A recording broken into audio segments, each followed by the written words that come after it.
Today's podcast can be a little bit difficult to listen to or watch. We recommend that you take care if you're listening or watching this video. If you need any additional support, we have included some links to help in the show notes. So please do reach out if you need some help.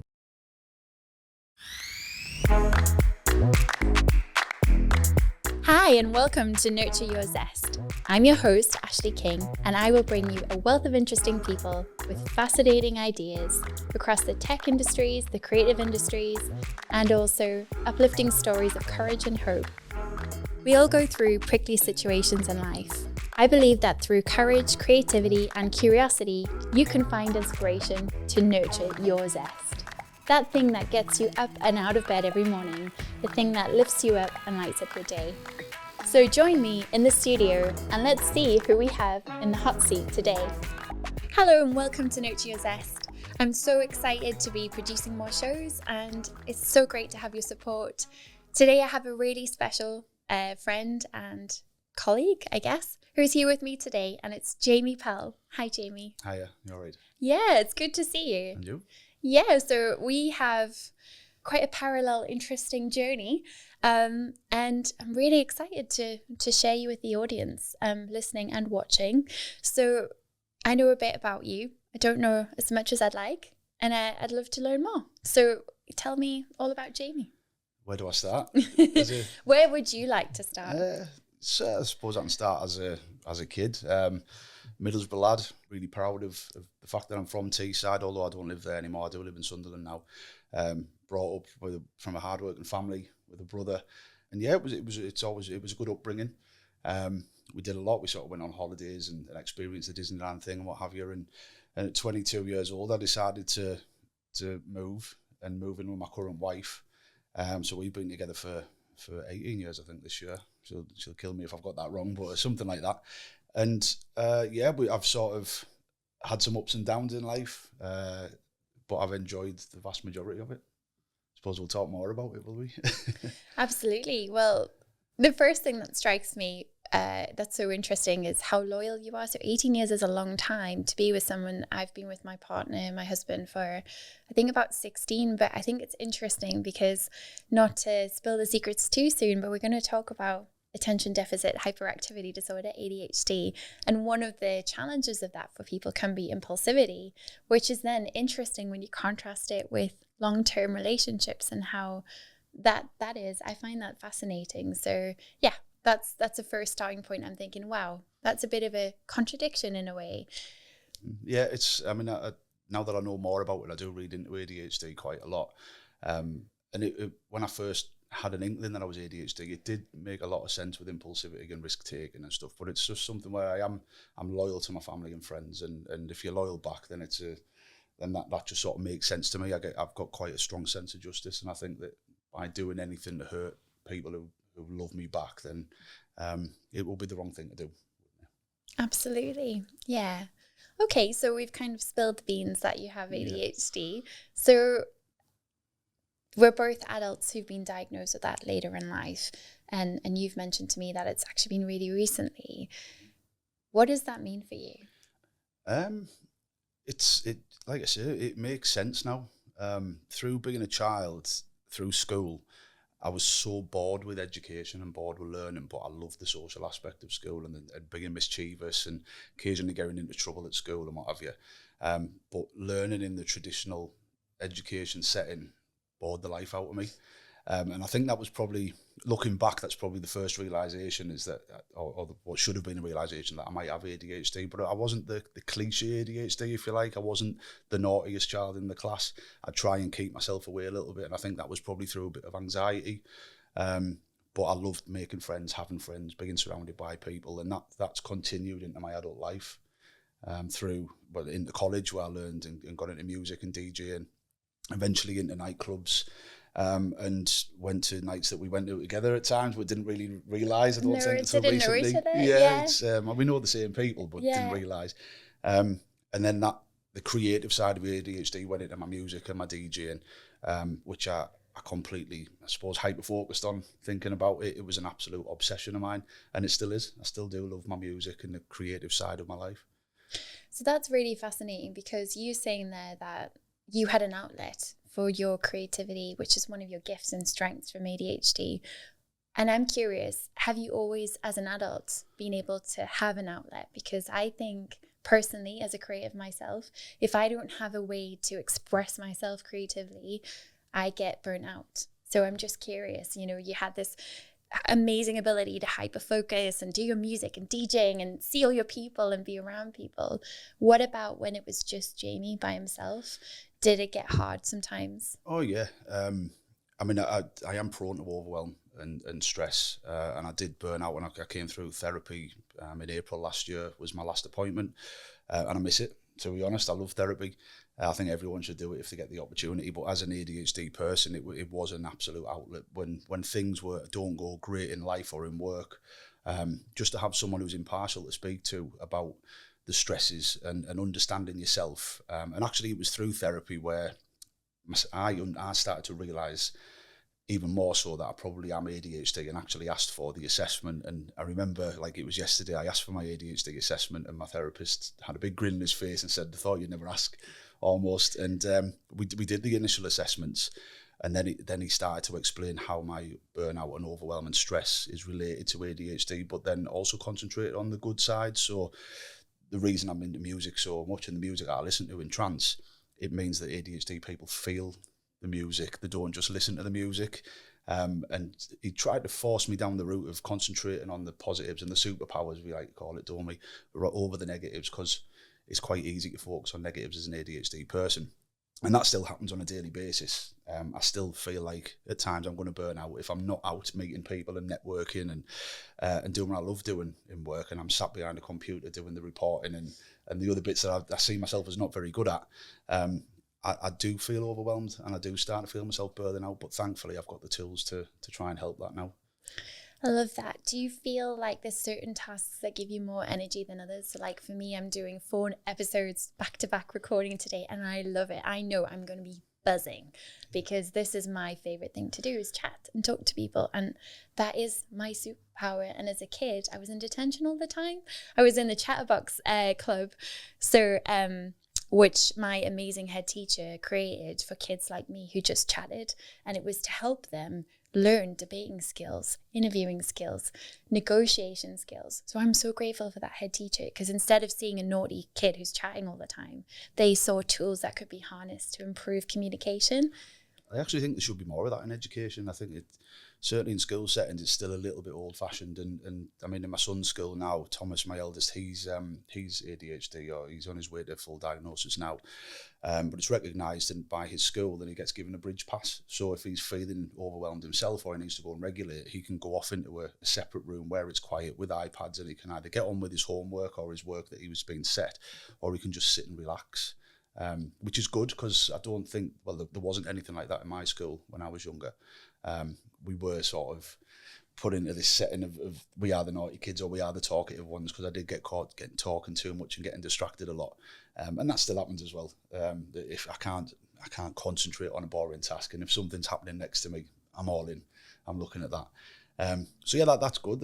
I mean, I suppose back in when we were at school, 20 years ago, plus 30 years ago, it probably wasn't recognised as much. That's good that your head teacher's saying that. I think there should be more of it. Absolutely. I mean, especially in South Africa, that head teacher was way ahead of her time. Like, she really was. So I'm so grateful for her. Speaking a bit about your son and being a parent to a child with ADHD, is it hard to see what they're going through, or do you feel almost like a sense of healing yourself? Do you understand that maybe challenges you might have had, now you've got this new information? Does it feel nice to know that you weren't like to blame, as in you weren't alone in all of that? Yeah, there's a reason for it, isn't there? It's I know I used to the mischievousness between myself and my brother, because he's probably clearly ADHD as well. He says it himself. We were mischievous. We were naughty. We'd fight a lot. We both have exactly the same interests now as well, funnily enough. But yeah, my parents used to get annoyed with us, like any parents would, because we just didn't know when to stop, and we were constantly trying to make each other laugh and prank each other and everything else. But now seeing my son going through his journey, yeah, it it took a weight off my shoulders. So he was on his route to diagnosis well before I even thought about it for myself, really. And now that we understand more, it's easier to parent him and easier to help him control it. And some parents try and shield them from the whole ADHD thing and saying they don't want a label. But we try and get him to understand what ADHD is and why it's happening. But yeah, it's a lot easier now. We've been using a charity called Impact North East in Sunderland for a number of years now, and they've been superb with both of us. And they've offered parenting advice, and they give us homework to do. I mean, in my ADHD coaching sessions now, I come home with homework every week and learn more about myself. But obviously it helps me then to see how Thomas's brain's working, because we're very, very similar. So we both scored almost exactly the same on the ADHD percentage. We're both in the top 7% of ADHD, which is combined inattentive and the other one, hyperactivity, impulsive. Yeah, I'm on that one with you. I was surprised to find that I had the inattentive element, because for me it's the hyperactivity and the impulsivity is off the scale. It's so much easier for me now because I'm really privileged to be able to access medication, and I do take medication and it's helped me so much.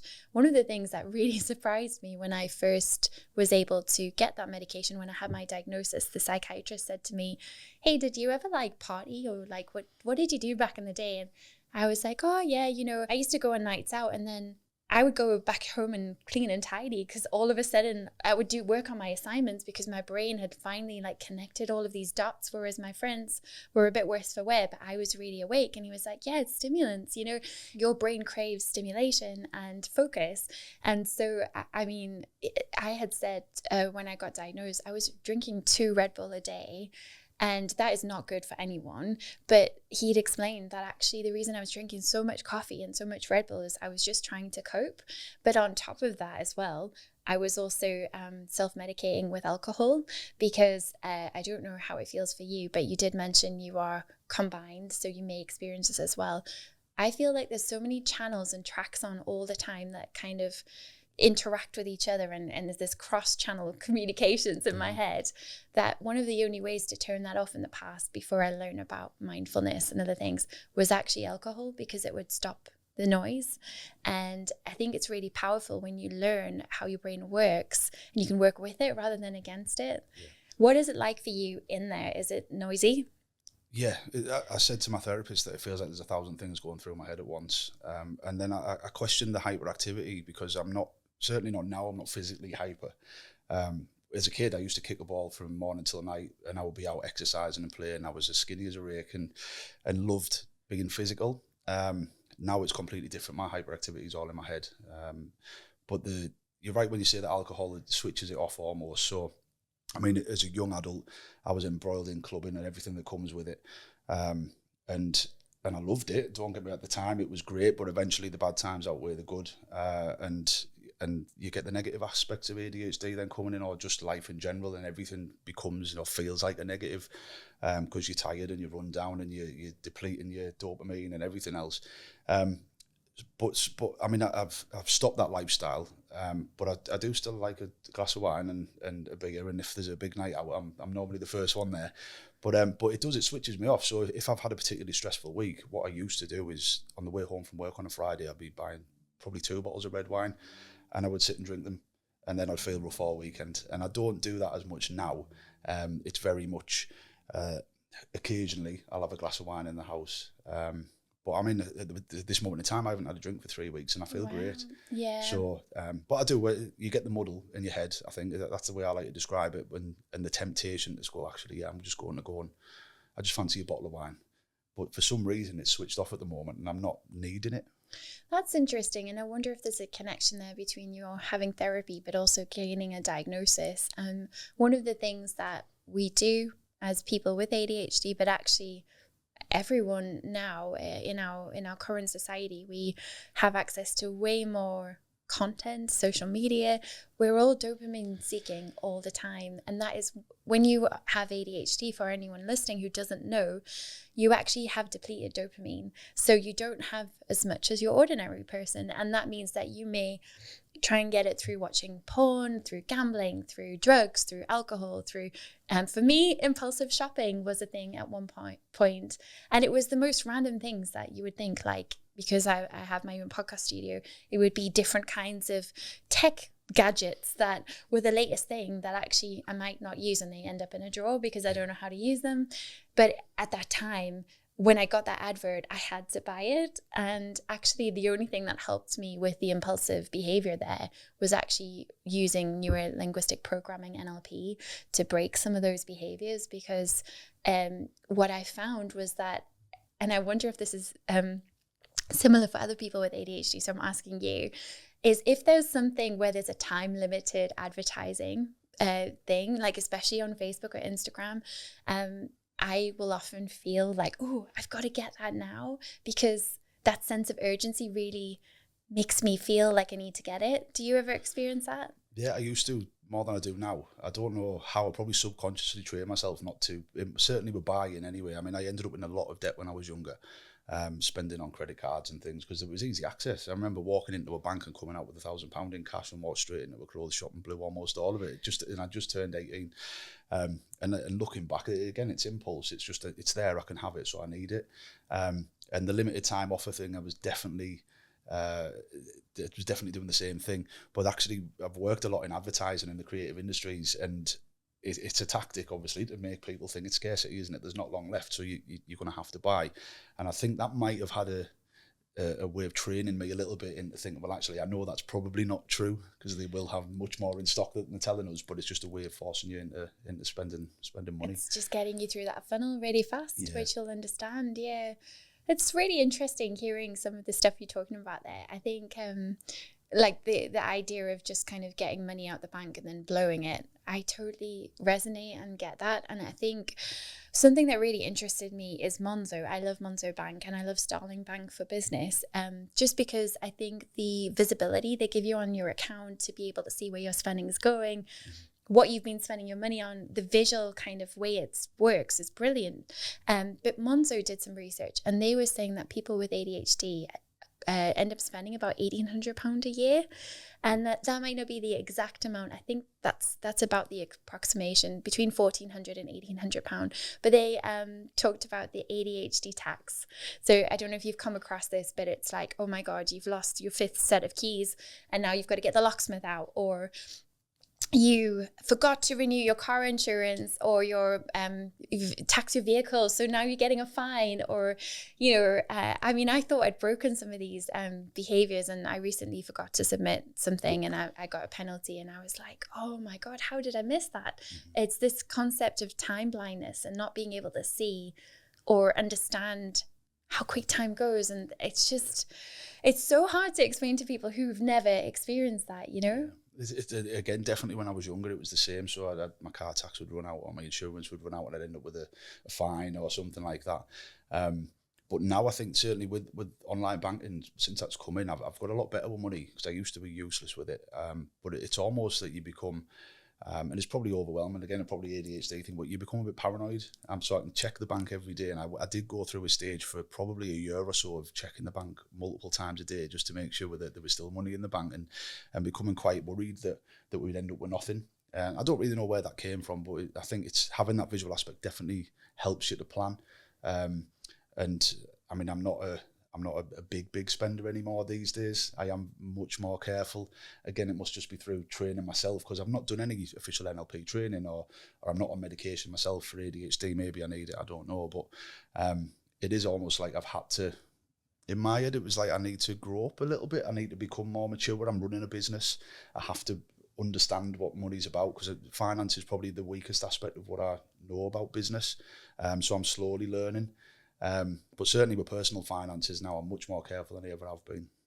I think as well, becoming a parent, which I know we both are, wanting to be a good partner for your partner and your home. And also, I think there's just something about growing up as well, about learning that actually life has its ups and downs, and sometimes you need to weather the storm, so you need a little bit of cash set aside for that. I think when you're younger, there is a lot to say for just like having fun and not really thinking about things.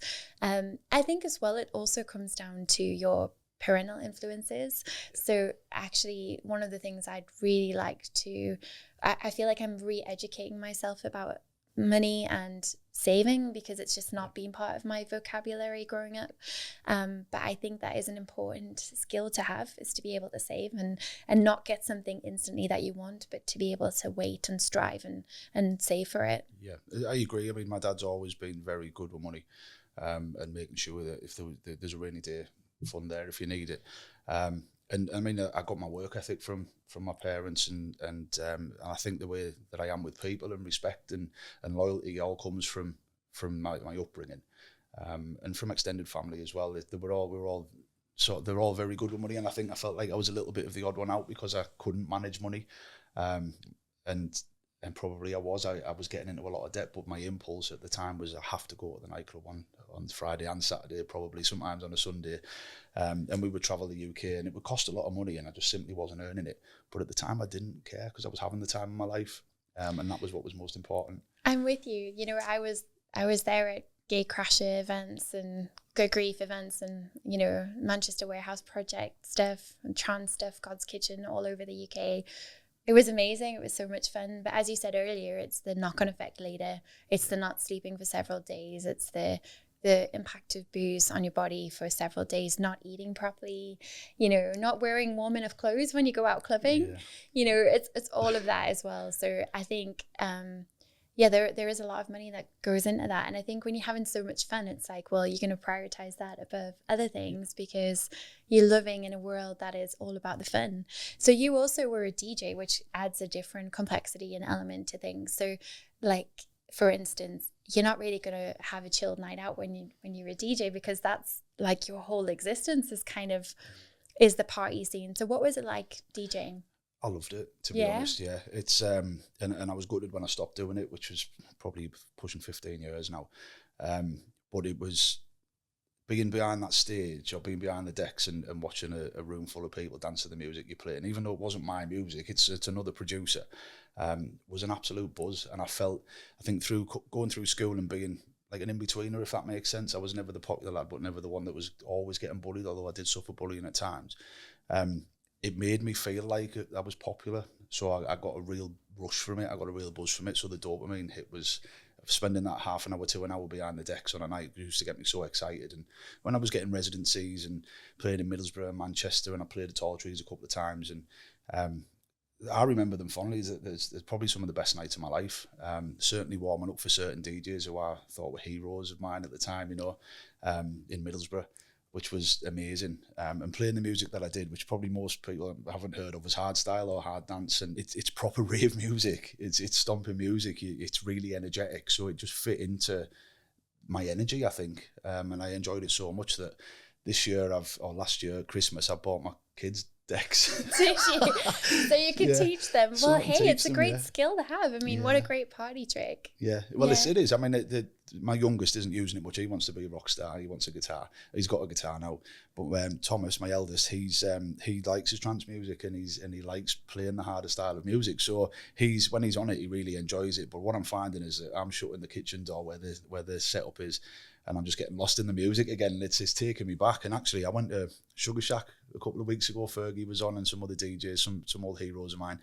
And it's a completely different way of enjoying it now, I suppose. I'm 41. But it was absolutely unbelievable. It took me right back, and there was people there I hadn't seen for 20 years, and it's made me want to do it again. And I've been to a few things in recent years. I always have been a big fan of Alex Kidd, and you know, I love Kidstock, and I've loved the Lost Minds event he's been putting on. So yeah, it's great to see that there's stuff like that still going on. In my head, I'm like, yeah, I'd love to be there. It'd be great. And then I'm like, now that I have a daughter, I'm like, should I go to those places? But it's the wholesomeness. It's cool that there are like really nice parenting kids events, kid-friendly festivals.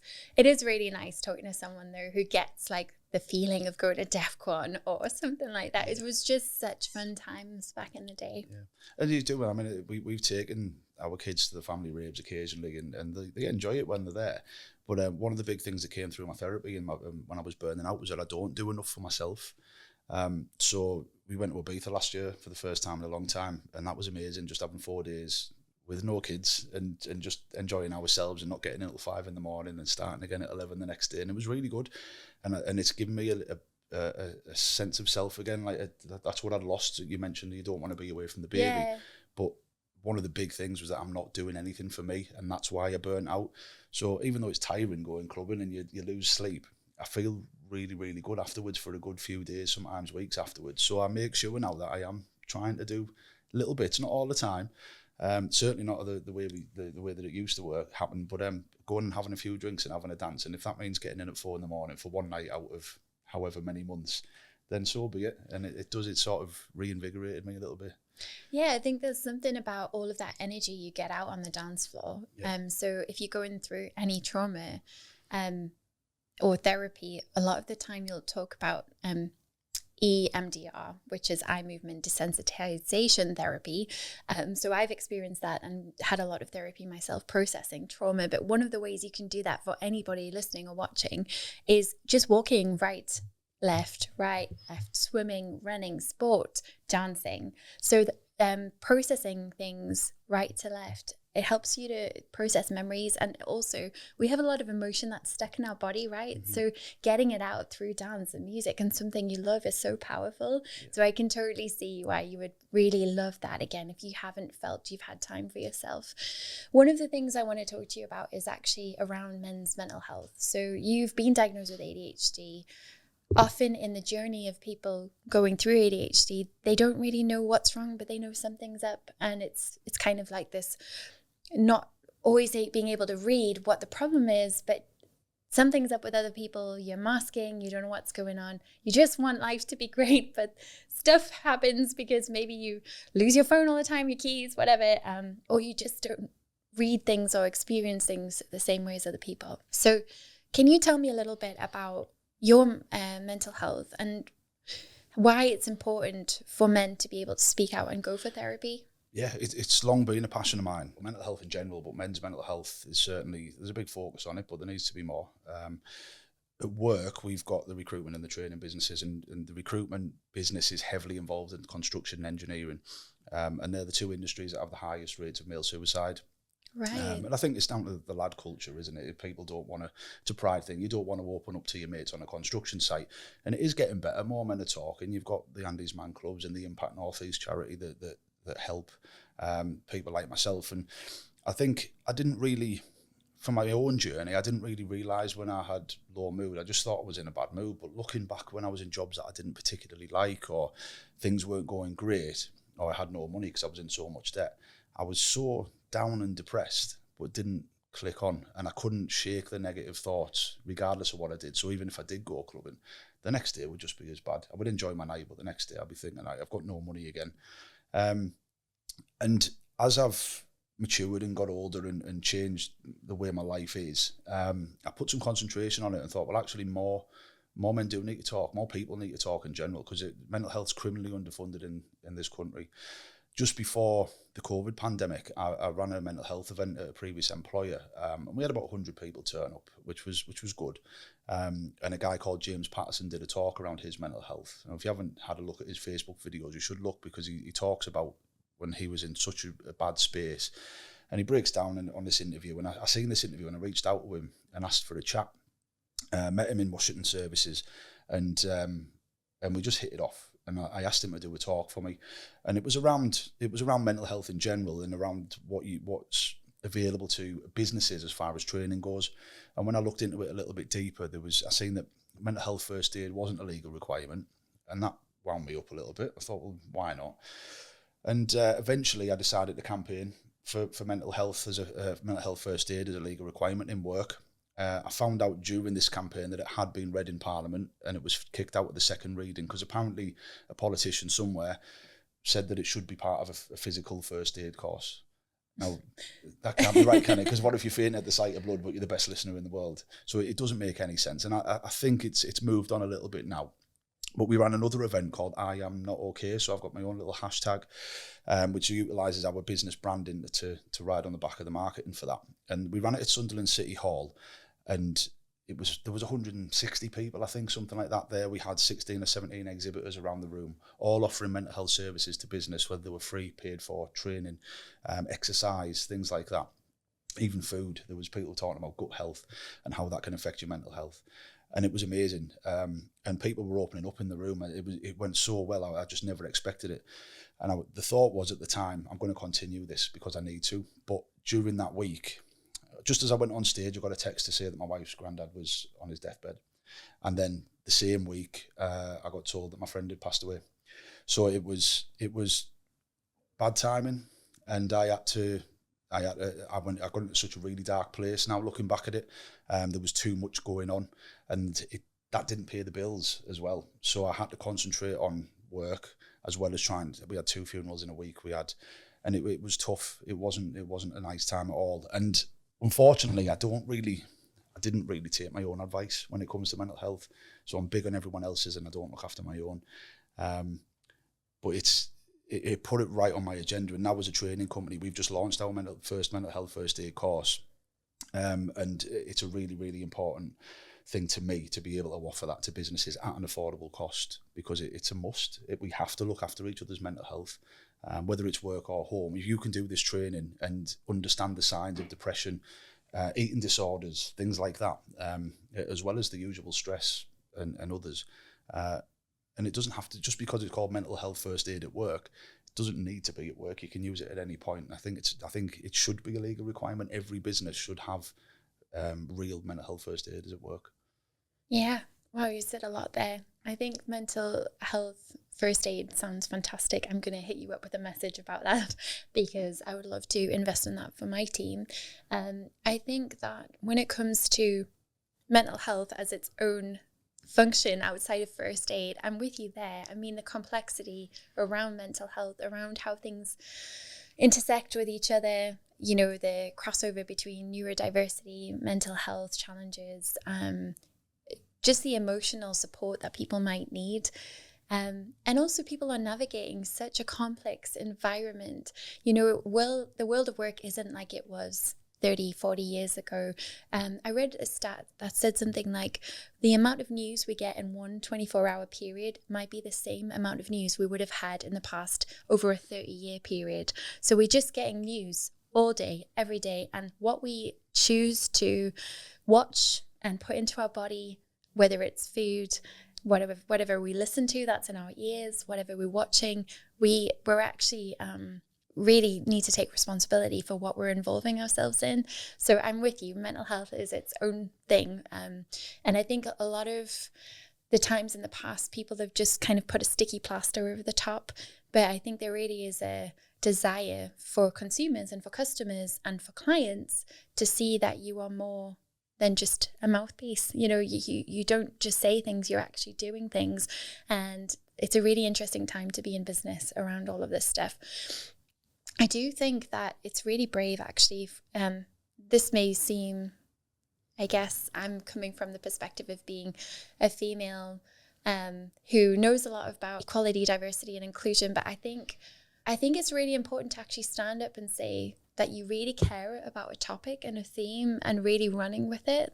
So I just want to say thank you for advocating for all those people through I Am Not Okay and all the other amazing programs you do. You spoke about, some of it going to a halt with losing friends. And that is something I really think we should recognize. I mean, to do something that's a passion project that helps other people is awesome. But then sometimes it's hard when you experience your own adversity.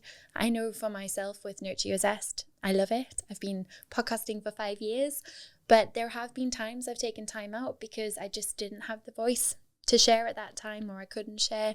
Similar to you, hearing about friends from all who've passed, it does hit you hard and you think, well, what could I have done differently? How could I have supported people more?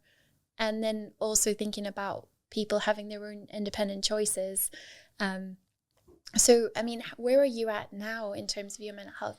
Like, for anyone who's listening or watching and thinking, like, that sounds great, Jamie, but why would I go to therapy? I'm a big boy, I'm a guy, big guys don't cry, or it doesn't even have to be a guy, but, I don't need to access my feelings are fine. What would you say to that person? Just try it. There was always a sense of pride or loss of pride by going to therapy, I think, at first, and I didn't really know what to expect. And it probably is one of, if not the best thing I've ever done for myself. The therapist that I used just understood me. He was unbelievable.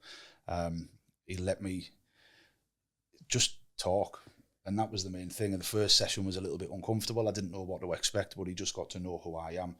And looking back at the medical report that I got a couple of weeks ago, I thought I was masking and hiding things from him, and he knew every single thing just by probably looking at me in the tone of voice and my body language. Mental health, my own mental health now is a lot better. I have ups and downs, like everybody. I've never been on medication, so talking therapy worked for me. But I'll find because I know the signs now better in myself, I know when I need to do something for me. And self-care is a big issue of mine. I don't practice it enough.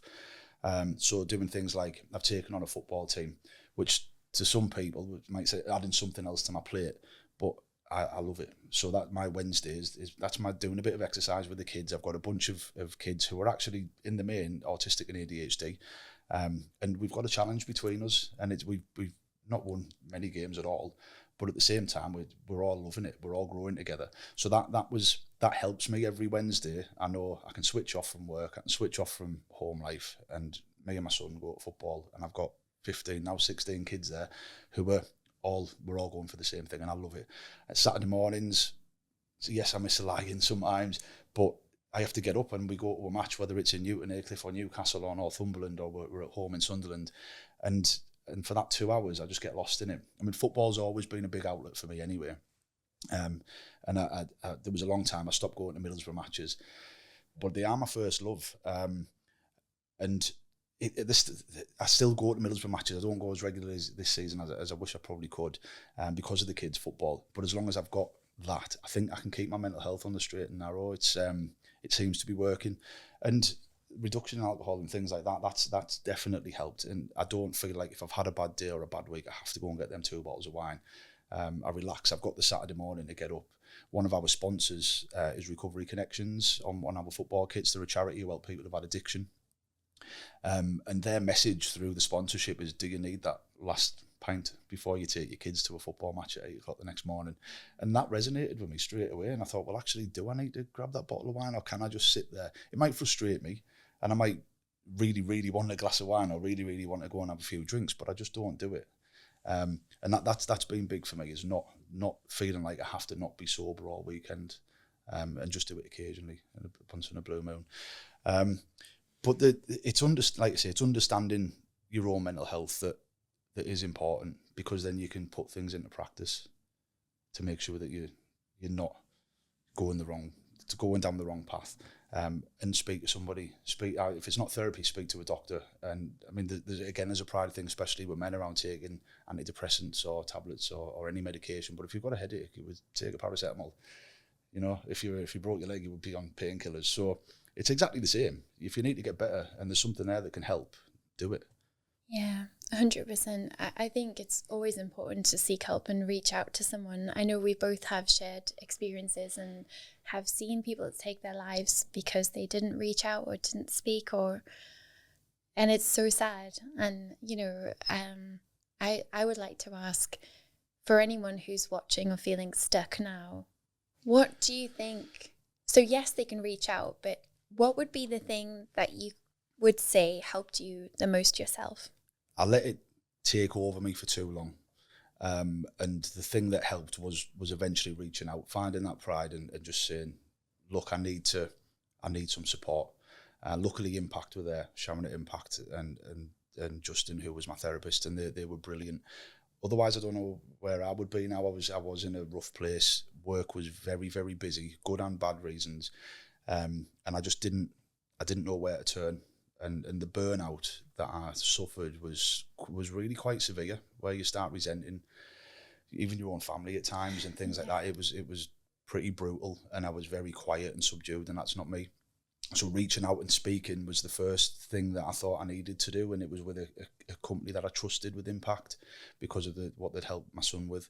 Speak to someone. Talking is literally the best thing you can do. Go to Andy's Man Club, where if you are a bloke and you're feeling you can't talk to anyone, you've got a room full of people in Sunderland, Middlesbrough, Darlington, they're everywhere. Go and do it. Just go and try it. And if it's not for you, then fair enough. At least you've had a go, and at least you've fought it head on. And find something else. Go to the doctor. Get some medication if that's what you need.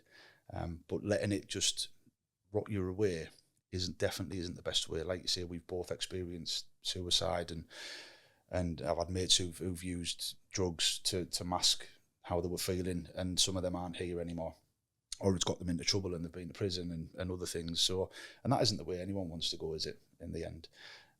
Just, you need to fight it head on. Yeah, I think something that resonates with me that you said there is actually some of the coping strategies we use, whether it's alcohol or drugs or gambling, shopping, whatever it is to numb whatever we don't want to feel, is actually those feelings where we're constantly recreating trauma for ourselves, and we're self-harming in a sense. So it's almost self-sabotage, and there's that worthiness and shame, which I think a lot of men really struggle to talk around shame. I also feel, I mean, we've talked about how men's mental health is such a massive issue, the male rates of suicide and things like this. One of the things that I'm curious about, because I'm not a man, but just looking from the outside in, is I feel like sometimes it's really challenging to find leaders that you want to look up to. So I think there's always a lot of pressure at the moment about what men in leadership is or what it's about. And I do think for yourself, speaking so openly about equality, diversity and inclusion, and, you know, I saw you, for instance, at TEDx Teesside Women. So, you know, being an ally and supporting women and other people around their mental health, around their challenges, the work you're doing with people who are getting into employment who maybe wouldn't have been able to access those opportunities because of maybe their criminal record or their neurodiversity or their beliefs about themselves, you getting those people into employment, and that's really powerful. I want to ask, who do you look up to? Like, who are the leaders that you want to emulate? So, funnily enough, I was interviewed by Leeds University the other day for some research around this sort of stuff and around working class and other things in entrepreneurship. And the people who I probably look up to the most, and certainly in Teesside, is you've got Alison and John McGee at Durata, who are working class people who've created an unbelievable business. And then you've got Chloe Clover and Lou at Wonder Films, who have broken the mould. She's like iconic, Clover. I mean, they both are. I've only met them a couple of times and I've fangirled both times, but they are really awesome. Yeah.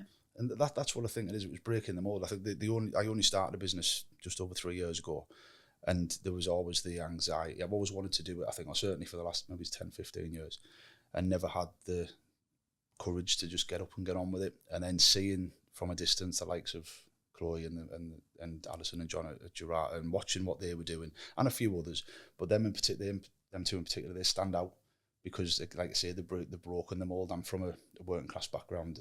I don't see myself as the most entrepreneurial person. I'm creative, and I'm good at selling and networking and what have you, and marketing and things like that. I'm okay at, but I don't see myself as an entrepreneur, if that makes sense. I don't know if it's the word. It was never part of my vocabulary growing up, so maybe it's that. But seeing what they've done gave me a little bit of a boost, and thought, well, actually, I can do this, and I don't need to have been through university. I don't need to have been at public school, etc. Private school, sorry. And it's starting to pay off. You know, it's people by people in the end. People the network that I've built trust what I'm doing. They like the mental health stuff. They like that it's real and raw. And doing my public speaking, which I've done quite a lot of lately, I talk a lot about mental health and ADHD and helping unemployed people, create an opportunity for those with convictions or have had addiction issues or disabilities. And it's important. Someone has to do it. In fact, someone once said to me, "You don't look like the mental health man," because I had tattoos and whatever else. And I'm like, well, if I wasn't doing it, who would? Someone has to talk about it. You can't be what you can't see. People say this all the time. Representation's important. And I actually want to pull up what you said there about being from Teesside and having your accent, and you're talking about coming from a working class background. How does it feel to actually take up space in public speaking? What does it feel like to go, hey, I'm from Teesside, I'm taking up space, and I'm going to change the status quo around expectations around regional accent or class? Yeah, I love it. I love the limelight, I think. I don't know. Maybe it's that DJ part coming out again. You're like, I'm getting the same impact. It might be. It is. It's the impact that you're having. I was so nervous. The first time I ever got up and did any talk was at a workshop about public speaking. I broke down in tears talking about a friend who died through mental health. And it was too raw. It was within months of him passing away that I got up and spoke. But the tutor, the teacher, the coach said it was probably the most powerful one she'd ever seen at one of her workshops, and that I wasn't allowed to get off stage. I had to get up and finish. And again, that was probably one of the best things that anyone's ever made me do, because I've got this real hunger and passion and determination to get people to think in the same way. So, for example, the convictions thing, I broke laws. Most people have broken laws, whether it's speeding, driving in certain ways, being under the influence of things, selling something. It could be anything. We've just been lucky we haven't been caught. And we're trying to move our business more into the justice system now, and helping people who are still within the prison walls to gain skills to get employment when they come out. And we're quite a way down the road now. Hopefully that'll come off. It's not a fast process, naturally, but it looks like that is something that we're going to be doing, and I'm over the moon with that. If that comes off, I'll be made up. But getting up and speaking, we've created, between myself, Zoe Malem and Kat Moody, we've created Empower Your Voice, which is a forum and a community for people who are intrigued by public speaking or have a bit of a fear about it and just want to get up on stage, because everyone's got a story. And that's what I try and tell people, is that just get up and talk. It doesn't matter what it's about. Just tell us what you're passionate about. It doesn't have to be work. It can be. But just get up and speak, and the dopamine hit that you get from it is amazing. Yeah, it's true. It's almost like, I always used to think when I would go to nights out, I would always be standing in front of the DJ booth thinking, why are we all worshipping this like person in a box? I used to stand there and just be like really philosophical on the dance floor. But actually there is something, whether you a DJ behind the DJ booth or whether you're on a public speaking stage, you are throwing your energy, you're putting your energy out at that person, which is probably why it feels so nice, because you're getting all of that energy, which is really nice. But it is important, as you say, to nurture yourself outside of that attention you're getting on stage. I would love to ask you, so you spoke about your love for football earlier, and I think football and sport can be so helpful when it comes to mental health. I want to know, when you go to those Borough games, what does it feel like? Tell me about the atmosphere and the like sensation you feel inside. Yeah. Well, at the moment, it's detrimental for mental health because we're not doing very well, to be honest. But the whole day is a release. So I go with my dad and Thomas, my son, most of the time, and occasionally my brother and his son as well. So it's the lads' day out, if you like, and we'll go and have a few pints beforehand and watch the match and end it with a curry. And the whole day is just a brilliant day out. But as soon as I walk into the stadium, we sit in the south stand, which is very rowdy. It's where the drums are, it's where the atmosphere is, and I just get hooked every time I go in. And I was talking to, we've got a business mentor at work, and we were talking about fandom before, and she was explaining what it means to particularly guys, that it is a release for us, and just chanting and singing and being a kid again, and swearing at the top of my voice at 11 overpaid people kicking a bag of air around. Just, there's nothing beats it. I absolutely love it. At the moment, saying it's not too great, we're not doing very well, but when we do, it is the best feeling in the world. Yeah, it's beautiful. And I think there is something about all of us, whatever background we're from, whatever gender or faith or whatever race we are, there's something around finding your tribe, finding your community that you can be with. So I'd love to know, Jamie, what is your number one word to nurture your zest? What's that thing that gets you out of bed in the morning, that lights you up? The one word that popped into my mind is opportunity. Because talking about other people, saying, for example, getting up and speaking, take that opportunity and do it. It will feel amazing. Every day there should be an opportunity for everyone. We're creating opportunities for people going into work. We're creating opportunities for people who understand mental health. So I think opportunity is the number one word that popped into my head then. It's beautiful. So you want to take opportunities, but also create opportunities for the people around you, which is so lovely. And what a great value and pillar to live your life by.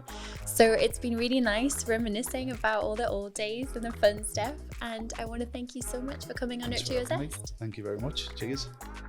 Thank you so much for listening to Nurture Your Zest today. If you're feeling extra kind, it would mean so much to me if you could share this episode with your friends or family or anyone who you think might feel inspired by this content. Liking, sharing, or interacting with our content is a great way to support us as content creators, and it helps us to bring interesting stories and more people to you.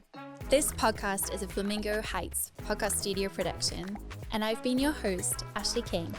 If you liked today's episode, follow the video on your screen now, or check out the link in your show notes to find similar content.